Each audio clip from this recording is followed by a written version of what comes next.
um, that's where we'll start. From there, we'll go to John 5. From John 5, we'll go to John 11. So we're going to be in a few different places this morning. If you're keeping notes, the title of the sermon today is Right on Time. Right on Time. It's like Brianna's friend who was in the crash. Sounds like God showed up right on time for her, and I praise God for that. Anyway, I'm good to see everybody this morning. I tell you, I pulled in. It's nice to see cars in the parking lot and folks coming out to be fed. I just always appreciate that, and it's not a feather in the cap or anything like that. I just like to see people wanting to come and receive the word.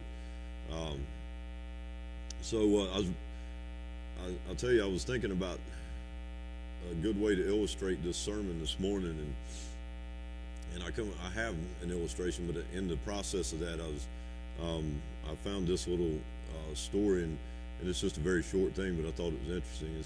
So it was a lady named Dorothy Fletcher said she had a heart attack in 2003 on a flight to Orlando, and when an attendant asked if any doctors were on board, 15 cardiologists stood up.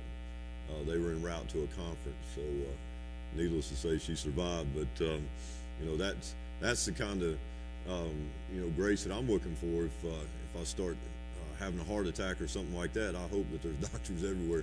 But these weren't just doctors; these were 15 cardiologists, on that plane that stood up. Now, we see that and we're like, man, that's awesome. What's the chances of that? Well, chances are really high. When God has that place there. I mean, it's not, he knew that she was going to have that heart attack, and he knew that those doctors would be there, and chances are he did that to receive the glory for that. I mean, it's just the way things work.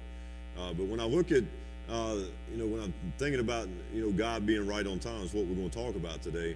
I think about my own story somewhat in that when I was led to take the position of pastor here at CenterPointe, I was working 12-hour shifts at the time, so I had to work every other weekend.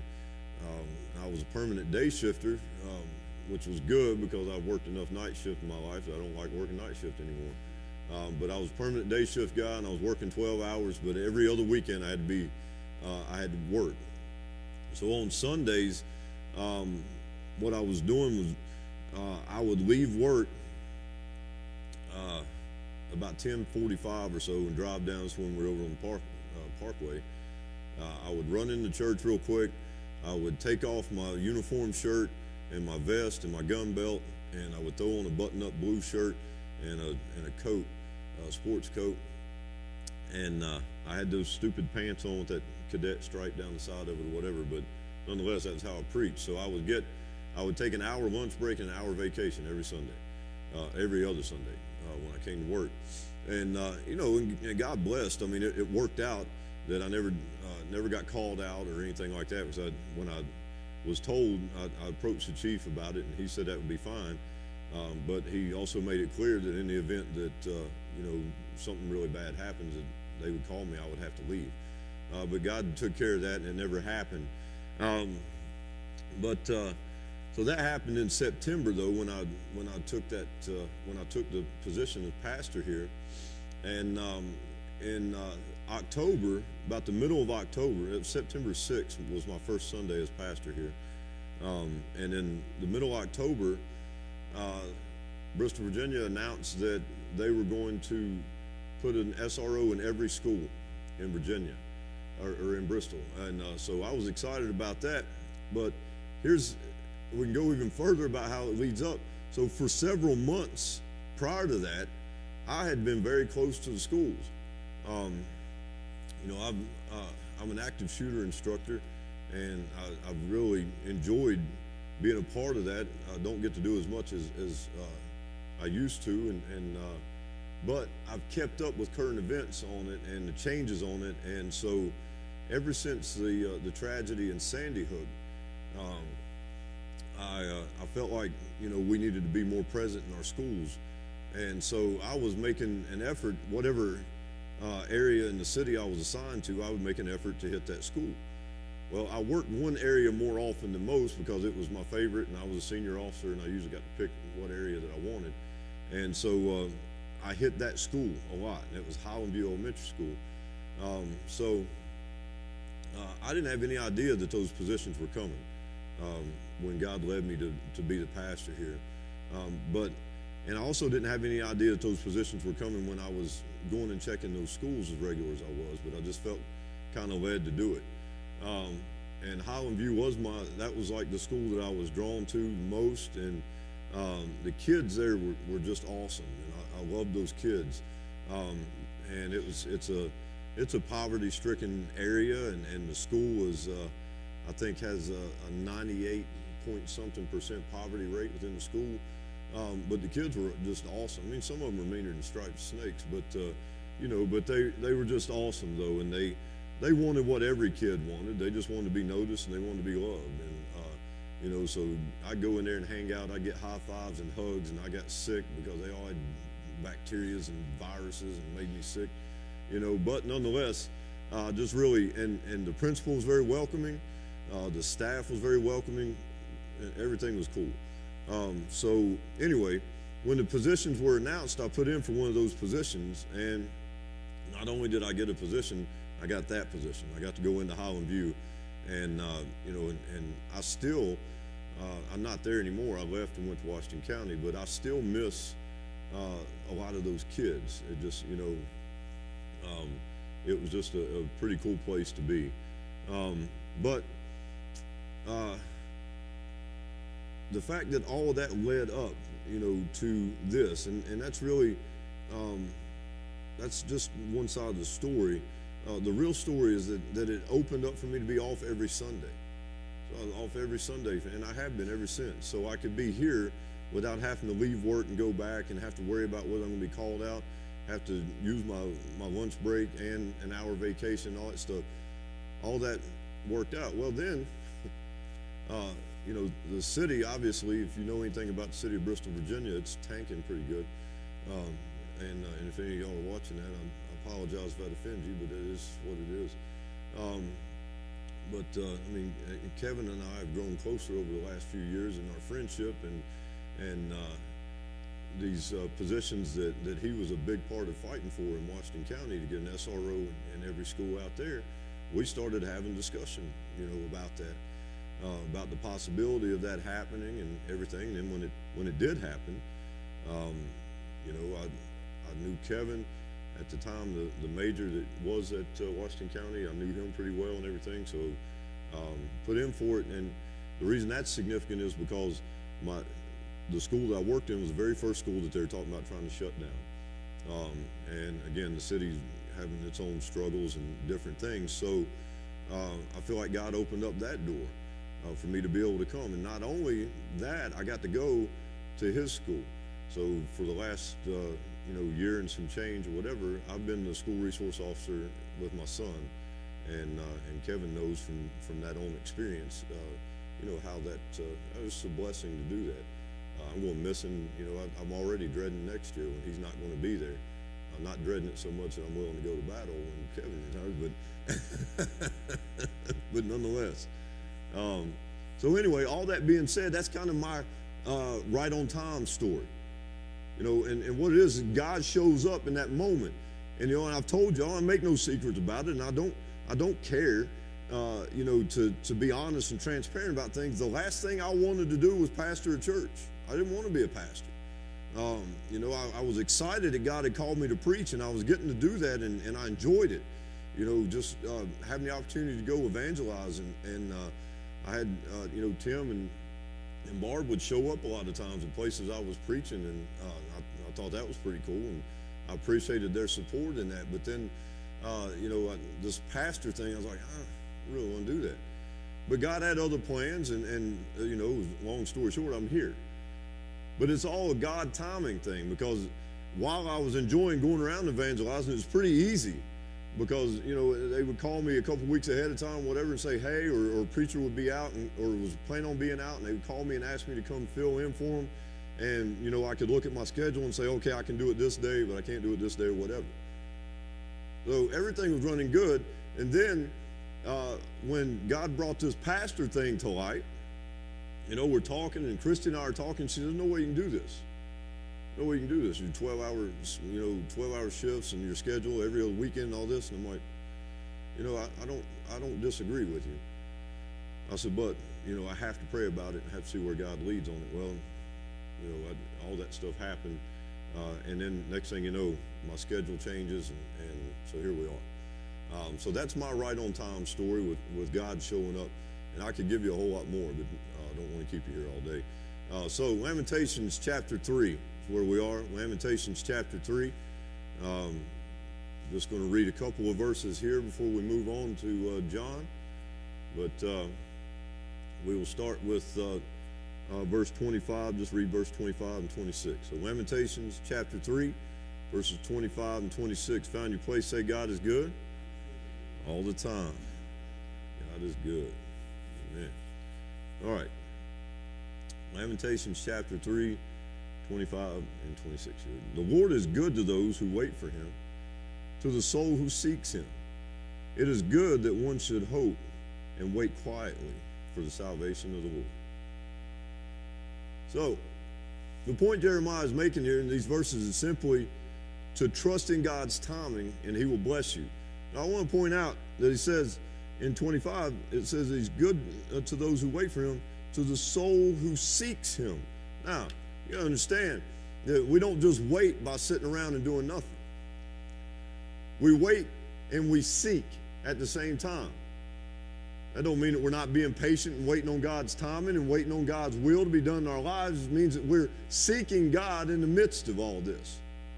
We seek God through prayer. We seek God through meditation. We seek God through being in his word. We can't just simply sit on our hands and expect God or expect us to realize even when God shows up. He's still going to show up in his timing because he's sovereign and in charge over everything in our life. So he's still going to show up. But the point is that it says that to those who seek him.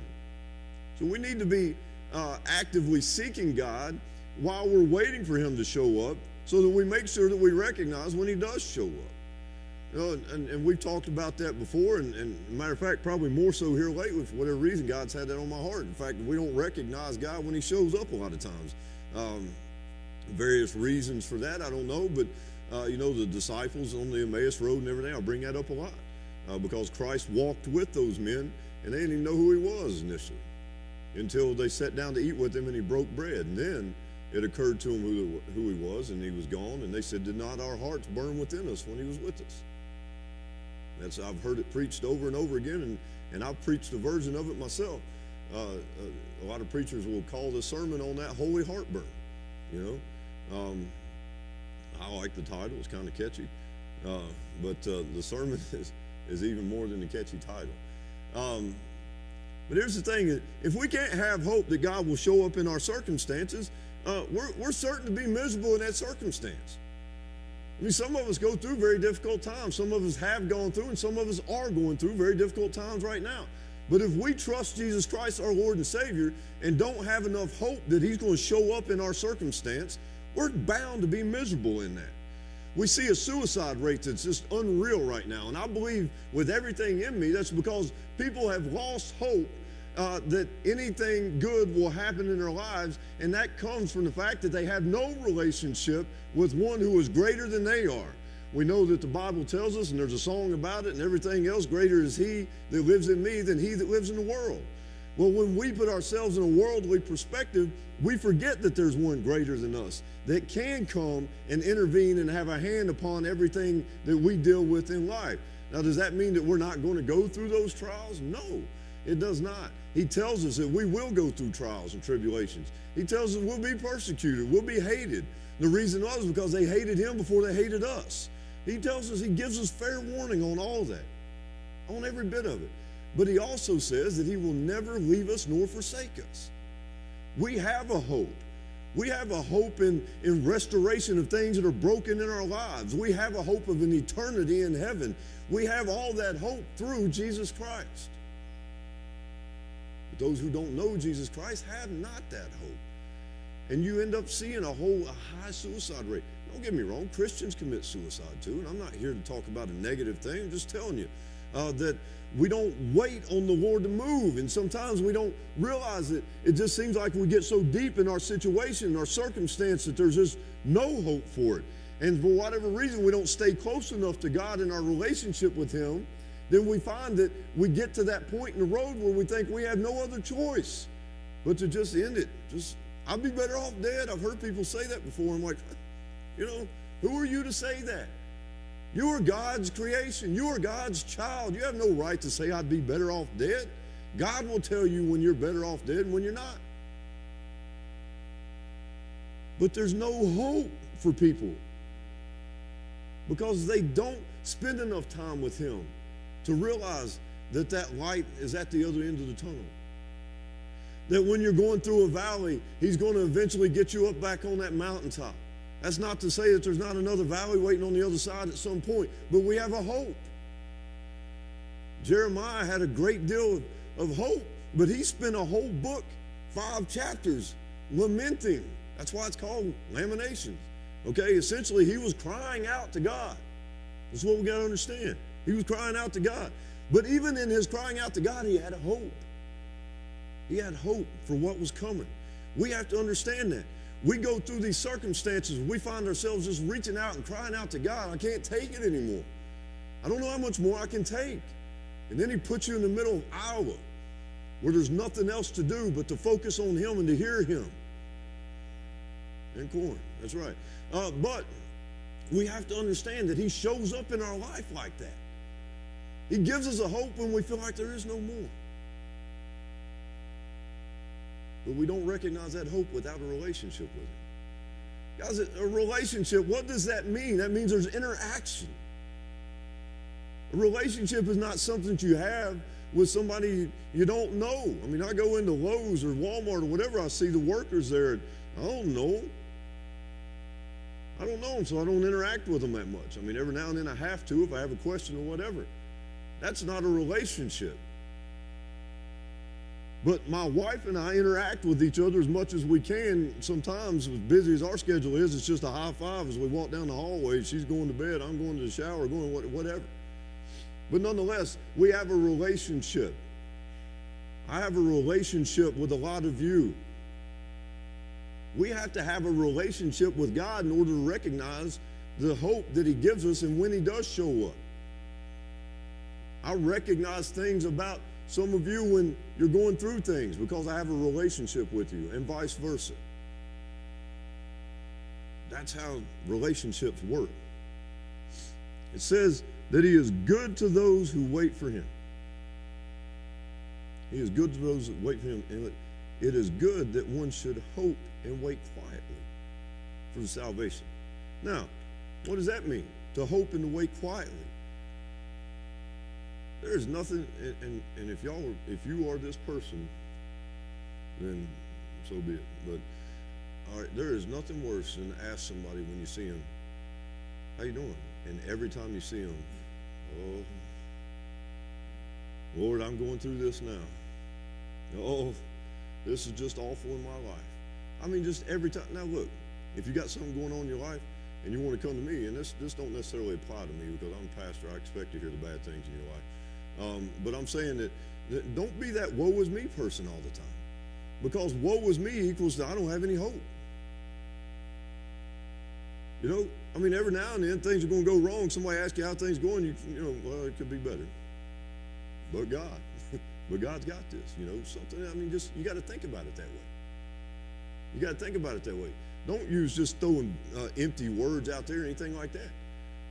Get yourself into a relationship, a close enough relationship with God that you can honestly say that. I'm going through some stuff right now, but God's got this. I'm just waiting on Him to show up. But I'm not sitting on my hands waiting.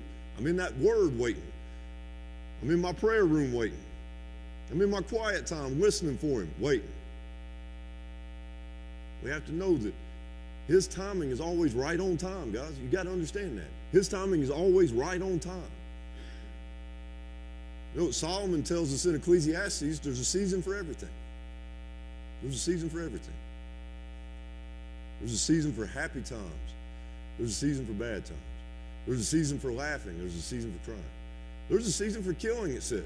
In other words, war will come is what he's talking about on that. Or he's talking about deer season. I don't know. But either way. Okay. Not enough hunters in here to really appreciate that one. That's it. But anyway, guys, the point is that his timing is everything. And he's always right on time. You might be like, man, I've been going through this for like X amount of years. And I don't know how you can say God's timing's on time because he just ain't giving me any timing yet. It ain't there yet. Peter tells us that a day is 1,000 years and 1,000 years is a day to God. But his timing is everything. So we need to trust him to show up in his timing and to deal with our situation in whose will? His or ours? In his will. I have my own version of how I want him to show up. I have my own version of how I want him to deal with every situation I'm in. But my way of thinking and his are not the same. His ways are far greater than mine. So I've given up on asking God to let things be done the way I want them to be done. And I've realized that as long as I'm asking God to have things done within his will, then I see a different result than when I stick my old dirty hands in there and try to do something with it. And I encourage you to do the same. Let me get you to flip over to John chapter 5. John chapter 5, verse 1 is where we'll start. Let's read a couple verses here.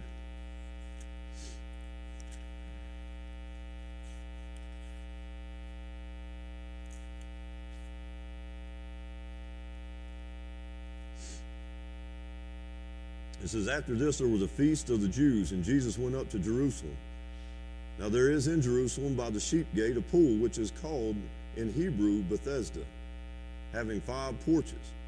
In these lay a great multitude of sick people, blind, lame, paralyzed, waiting for the water to move. For an angel went down at a certain time in the pool and stirred up the water. Then whoever stepped in first after the stirring of the water was made well of whatever disease he had. Now a certain man was there who had an infirmity 38 years. When Jesus saw him lying there and knew that he already had been in that condition a long time, he said to him, "Do you want to be made well?" The sick man answered him, "Sir, I have no man to put me into the pool when the water is stirred up. But while I am coming, another steps down before me." Jesus said to him, "Rise, take up your bed and walk." Listen, Jesus came by at a time in this man's life where he had no hope of getting to the water. He had lost hope. He had lost hope. He'd been sitting there for how long? He said that he had an infirmity for 38 years. Some of us can't go through something for 38 minutes without freaking out. Plain and simple. 38 minutes into something going on in your life and you're done stressed to the point hair already starts falling out. Look at mine. I used to be bad for that. But anyway, we go through these things. Some people have the relationship with Christ that they can go through something and through something and through something and through something, and they can endure because they're enduring by standing on the foundation of Christ rather than trying to stand on their own strength. But some people literally cannot deal with anything for more than a day or two, and they think that there is absolutely no hope. The difference is those who are strong in their faith and those who need to strengthen their faith. I'm not saying that they don't have faith. I'm just saying they need to strengthen their faith. They need to grow in that relationship with God. They need to have that time with God. They need to ask questions. I think our pride sometimes keeps us from having hope because we want people to think, well, I've been a Christian for X amount of years. I know everything there is about the Bible. So then you won't come and ask when you know that you think or you want people to believe that you never cracked that book open. I know a lot of Christians that never open their Bible. I know a lot of Christians come to church and don't open their Bible. You can tell them what book to go to and everything else. And now people got their phone. I'm just looking at your phone. I know you. Russians like, don't look at me. I got my phone. Now people got it on their apps and everything, and that's cool, whatever. I don't care where you read it from, just read it. Just read it. Find yourself in a place to where you can feed your hope. You can nourish it. It'll grow. There's something else Peter talks about is going from the milk to the meat. From a brand new Christian, the baby's on the milk. As you grow in life, we start out drinking milk as a baby. We can't eat solid foods, but then we get to the meat of things in life, and we start being able to eat more and grow in our body, our physical body. Peter talks about the same thing in our spiritual body. We need to get to that point to where we're growing spiritually. You grow spiritually, your hope will grow. This man had been there for 38 years. Undoubtedly, you could tell by the conversation he had with Jesus, he had lost hope. He said, I have no man to help me to the water. Every time I start that way, some dude blows by me and gets in there and gets that blessing first.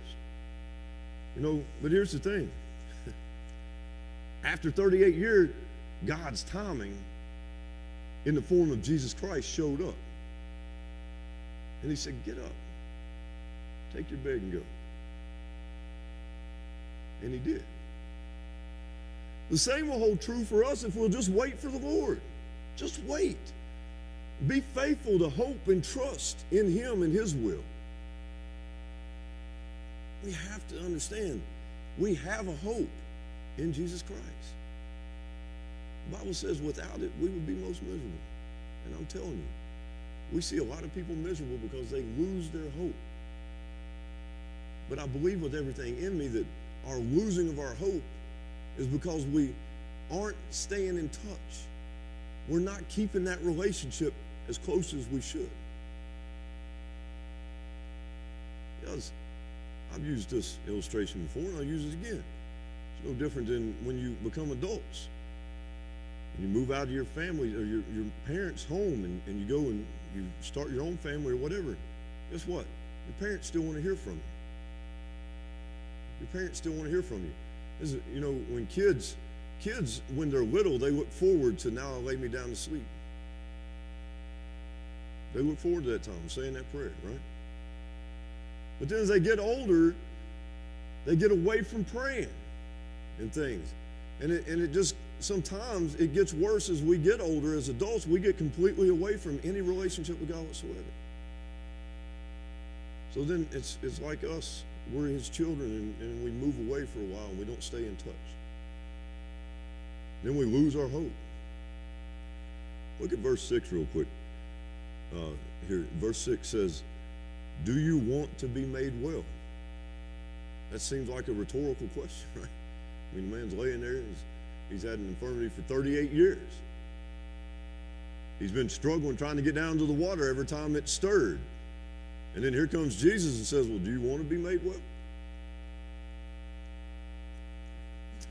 Here's the thing is, sometimes we need to, every one of us needs to be asked that.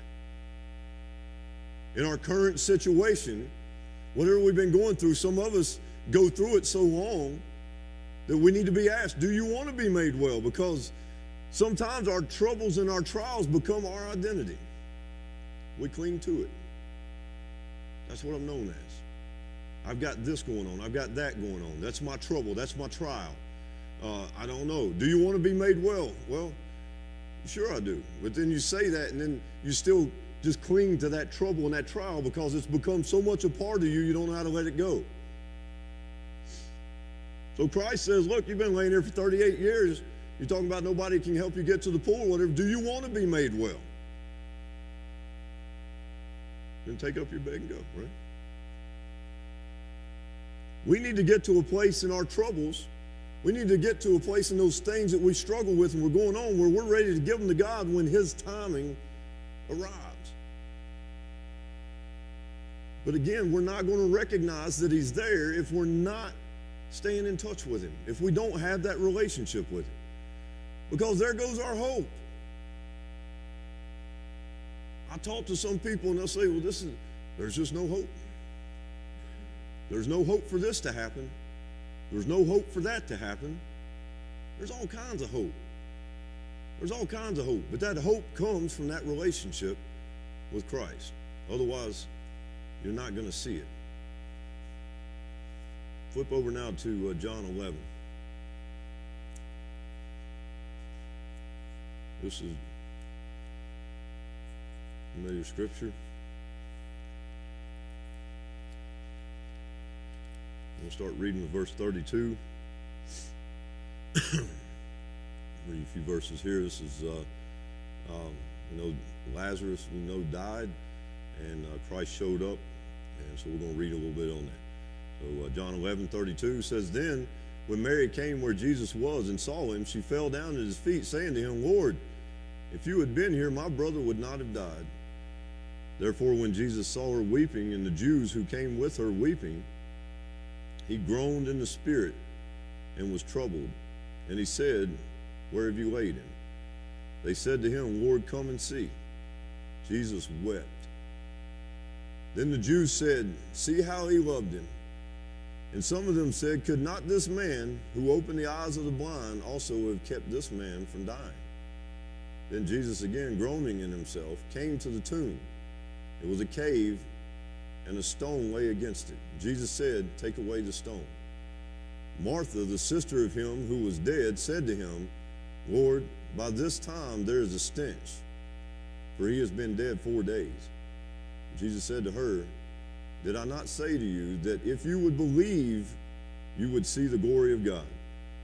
Then they took away the stone from the place where the dead man was lying, and Jesus lifted up his eyes and said, Father, I thank you that you have heard me.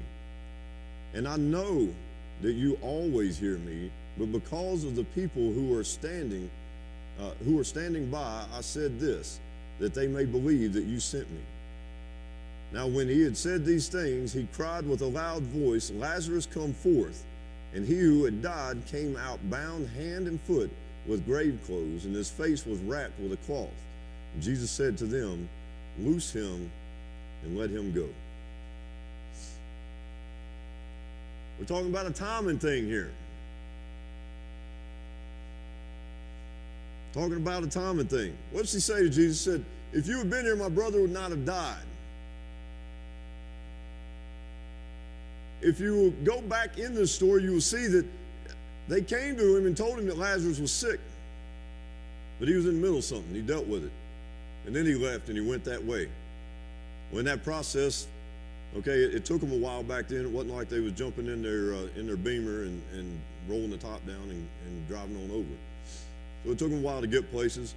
So by the time he gets there, Lazarus is dead, been dead, in the tomb for 4 days.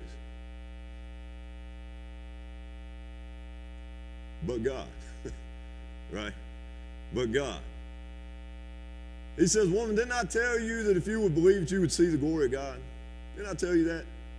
Yeah. I told you. But look at 39. Verse 39 there, she says, where'd I go here? Oh, well, let's go to 30. It says, Then Jesus, again groaning in himself, came to the tomb. It was a cave, and a stone lay against it. And Jesus said, Take away the stone. Martha, the sister of him who was dead, said to him, Lord, by this time there is a stench, for he has been dead 4 days. By this time there's a stench. It's been laying there stinking. Some of us have been holding on to something so long that there's a stench on it now. It's been rotting. Whatever it is, whatever problem it is, it just seems like it's rotting away at us. And it has a stench. And we've done so much wrong with it that it's even gotten worse in its stench, and we're embarrassed to let Jesus or anybody else come along and touch it. There's no doubt that we hang on to some stuff until it stinks. Plain and simple.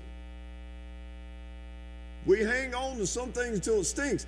One of the biggest things that we hang on to is when somebody's made us mad, and we can't let that go. The best way in the world to get rid of that stench is to find forgiveness in your heart, as we're told. Christ tells us to forgive. Christ showed us the ultimate example of forgiveness.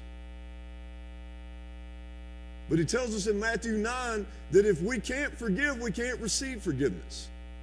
So therefore, if we find a spot where we can't forgive somebody in our lives for the things that they've done, you think, well, there's something you just don't understand. No, you're right, I don't. But God does.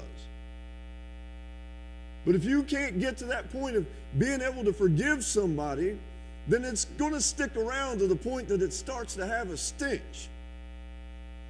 But don't think that no matter how stinky something gets, that God can't deal with it. I don't know how many of you have been around a lot of dead bodies after they've laid around for a while. And I don't mean to bring that up. Somebody's like, how are you going to tell? Well, look, in my career, I deal with it. There is a stench. There's a definite stench. And it's not a pleasant thing to deal with. And Martha was afraid of what everybody was going to have to deal with when that stone was rolled away. I don't believe anybody there got a smell of anything. We have to know that no matter how stinky a situation may be in our lives, that Jesus can clean it up and give it a sweet-smelling aroma. And I believe when Lazarus come out from there, when that stone was rolled away and Lazarus come out, you know, they prepared people with spices and herbs and everything. It was part of the tradition of burying people. I believe that's the aroma everybody got. Because Christ showed up right on time. And he dealt with their problem right on time.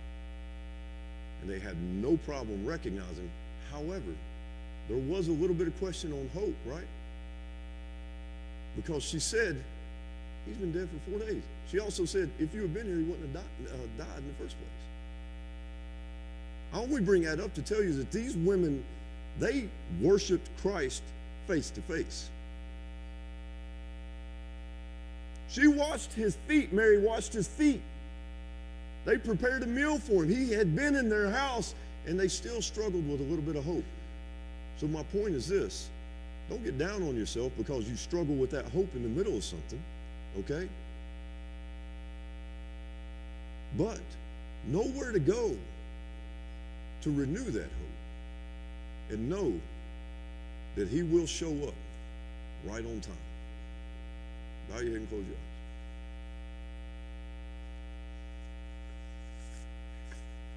I know that